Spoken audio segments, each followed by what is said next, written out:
All right. I apologize for that. Usually, per usual, yes, I did say per usual, this would happen. As soon as I get on to a point, I was talking last about raising our children and rearing our children, and then I just pulled over so I could just go ahead on and finish this. Hopefully, you all will come back in to the live and continue on with this. The king goes over to Haman and asks him, what should he do to a man that honors, truly pleases him? So Haman thought to himself, whom the king would wish to honor me. So he replied, if the king wishes to honor someone, he should bring out one of the king's own royal robes as the king's own and the king's own horse and a royal emblem on his head. And then instruct one of the king's most noble princes to dress the man in a noble robe and lead him throughout the city so that everybody can see him. This is what Haman is saying he wants done. And Haman is saying he wants this stuff done because this is what Haman would like done for himself. And Mordecai is praying. So Esther puts on her best clothes. She's dressed to the nines, as we say. She's ecstatically beautiful and happy about going, but she's trembling because she's going to the king and she's going to talk to the king to ask the king or to let the king know about the decree that Haman has placed in the earth for them. Let's see. All right. Hey, Casey, I'm so glad you came back. That live went out. I apologize for the live going out, but I'm back.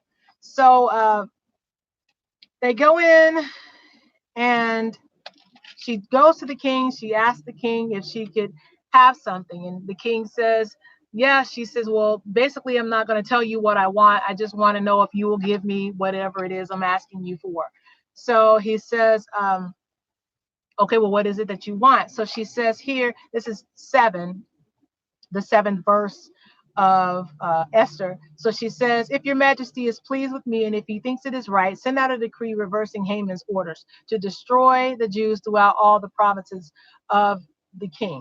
Okay, so wait, pause right here because Esther, I stated this, was going to prepare. She set in the perfumes and everything else. Verse 1 of chapter 7 says, so the king and Haman went to Esther's banquet. So she's saying, I want you to come to dinner with me, come to my banquet. I'm going to prepare all this good food for you, and I want to talk to you. So Haman comes to the banquet. So while they were drinking the wine that day, the king asked her again, tell me what you want, Queen Esther. So this tells you here, she went from being just average, she just went from being basic to now she's the queen. What is your request? She said, I'll give it to you, even if he said he will give her whatever her request is, even if it is half the kingdom. Now, he's saying this stuff even before knowing what it is she wants. So then Queen Esther says, and so if your majesty is pleased with me and wants to grant my petition is that my life and the lives of my people would be spared, for my people and I have been sold to those who would kill and to slaughter to annihilate us. If we only had been sold as slaves, I would remain quiet, for that would have been a better matter, too trivial to warrant to disturb the king. So the king is like, who's talking about something like this? Who wants to do this? Who's trying to kill the queen? Who's doing this? And she said, King Xerxes is saying, he demands to know who would try to touch you. Who is this? And Esther said, this wicked man right here, Haman, is our enemy. He's your enemy too. And it says Haman is just freaking out. Let me take a pause right here. Let me put my Bible down because something dropped. So give me just 1 second.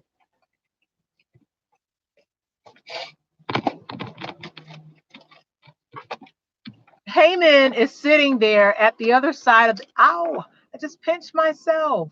Like, really, it's true story. But like, really, did I really have to just pinch myself to see? Yes, it's true. I did hurt my finger. But Haman is sitting on the other side of the table. Like, oh my God, are you kidding me? This girl just told the king that it's me that wants to kill them. It's me. Like, what can you do? Let me ask you this, because those of you that are here in the comment section, in the chat, tell me if you were Haman, just for asking. If you were Haman, what would you have done right then and there when Esther is sitting there and she's talking to the king and she says, yeah, I want to spare my life And he says, spare it from who? And she says, him, Haman. Go ahead, comment right now. What would you have done if you were Haman? What would you do if you were Haman there at the table?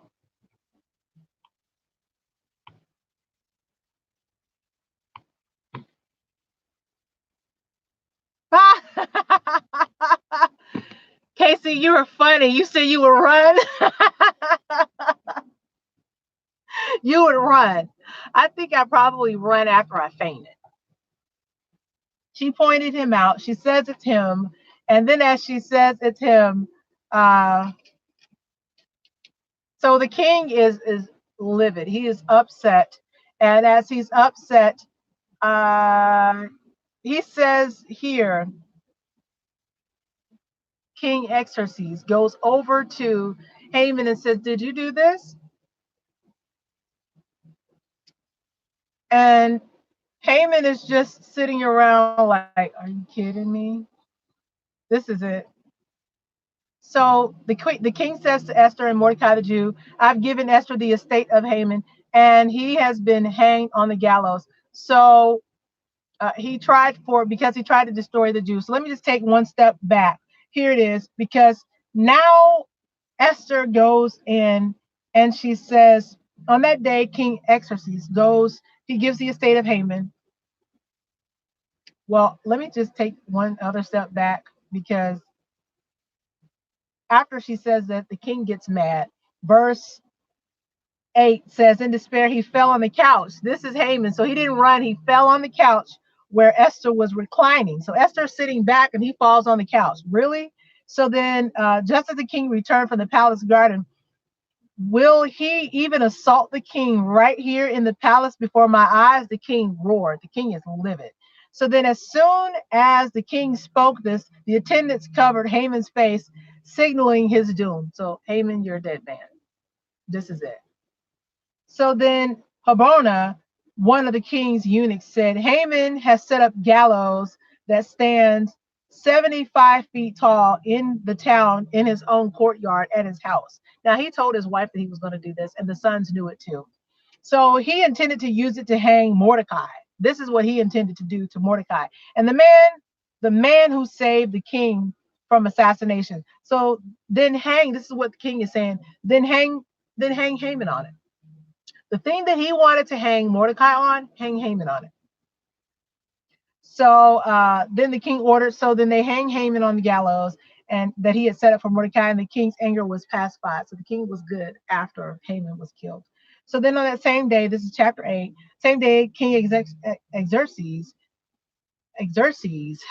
gave the estate of Haman, the enemy of the Jews, to Queen Esther. Then Mordecai was brought before the king, for Esther had told the king how they were related. Then the king took off his signet ring, which he had taken back from Haman. So he took it back from Haman so Haman could do what he wanted to do. And that's why Haman made that decree.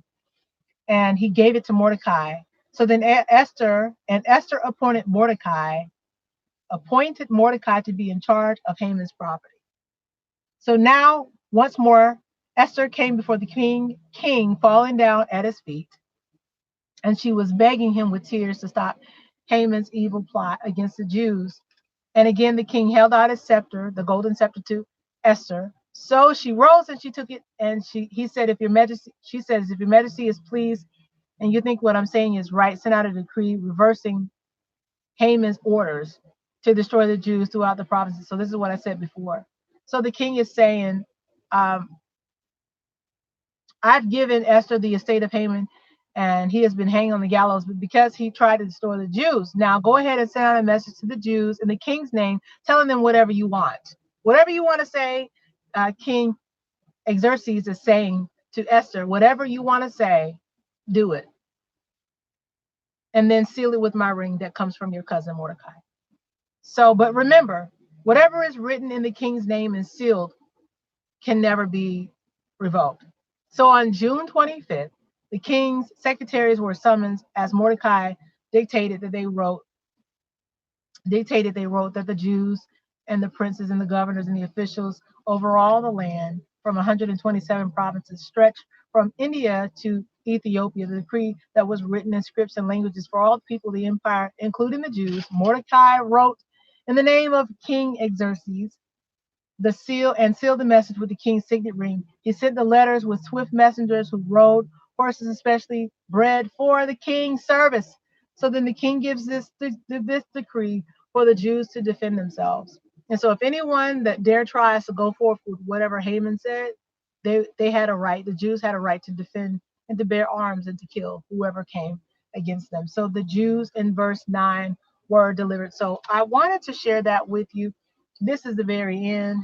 I do apologize for the interruption that happened in the first live, but I came back. So I came back to share the rest of that message with you. We are called to do something. We have to make sure that we're raising our children in the right way, that we are rearing them in the right way. And you don't know who you are raising. You may be raising a future queen, a future king. And we have to make sure that we're giving them proper tools, and we're giving them morals, we're giving them values, and we're giving them legacy. So with that being said, I'm going to get over here to the comments once again, see who's here with us. You'd run after trying to talk your way out, Casey. So yeah, that's what it is. Haman tried, but it wasn't going to work. Haman was a dead man, and he was dead, just dead. There's no emoji that could express what he felt. So with that being said, we are called to do something. I want to know, are you going to do something, or are you going to just still keep hearing the call and not respond? I want you to like, share, comment, and subscribe. Share this video out with everyone you know. Stay tuned, and thank you so much, everybody, for coming to the live and watching the rerun. I'll see you next time, and see you live.